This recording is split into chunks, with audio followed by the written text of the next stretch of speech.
So far in this series, we've been operating from a use your ear posture, but now it's time to talk about what's actually going on. Let's get techie. Remember the musical alphabet that we talked about earlier in this series?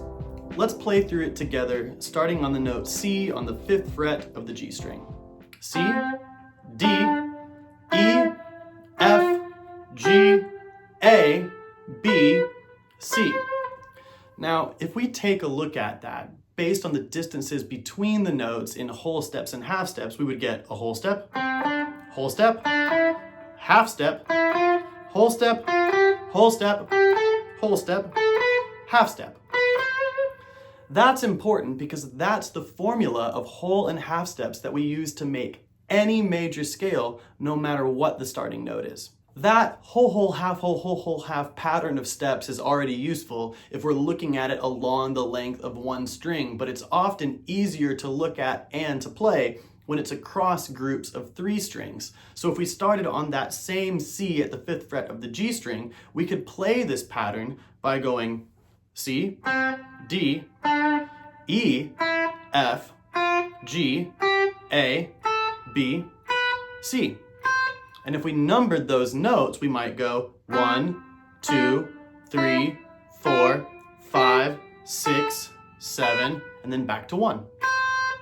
We could even use the pattern along the G string that we were playing earlier and slide up to the 5th fret and play the same pattern starting here. 5, 6, 7, 1, 2, 3, 4, and 5. We can look through the lens of this numbered group of notes to analyze the shapes that we've been playing in this series. For the chasing car shape in root position, we've got the 1 and the 5. We've got the option to change the 1 to the 7 or the 2. We've also got the option to change the 5 to the 4. When we invert the shape, we've got the same options on the 1, but now we can change from the 5 to the 6.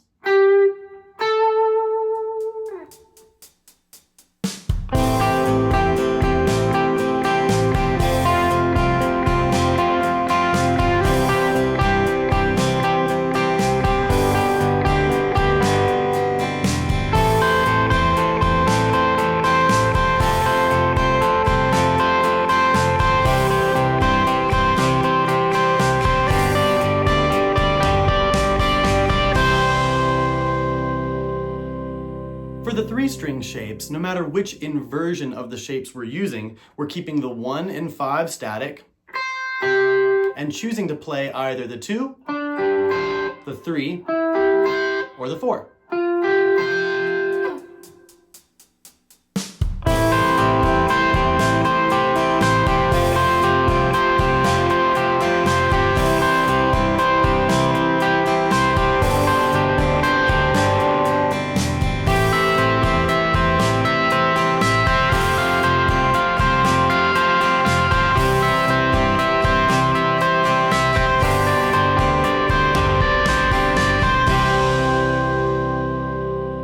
In terms of function, the 1 and the 5 are left static in these shapes for the same reason that they're left static in something like an ambient pad.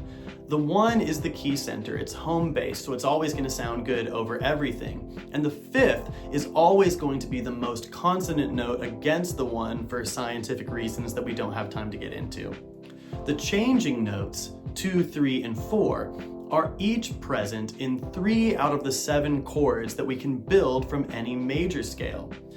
We're gonna build those chords in full in this next episode, but for now we're using those notes on their own to imply the changes between chords, while the 1 and the 5 are kind of smoothing over the changing harmony. Like anything else that we experience over time, our brain is gonna pay more attention to changes in music than it is to things that stay the same. And because of that, we're gonna pay more attention to the changing notes in these shapes than we will to the static 1 and 5. Here's what it would sound like if we only played the changing notes.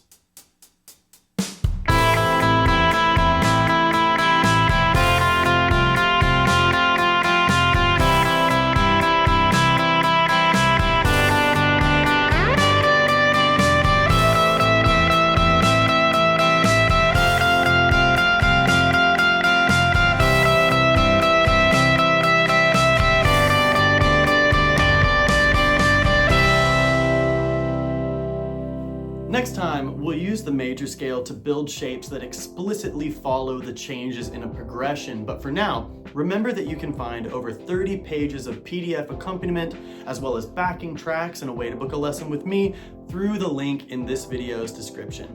I'll see you next time, if not sooner.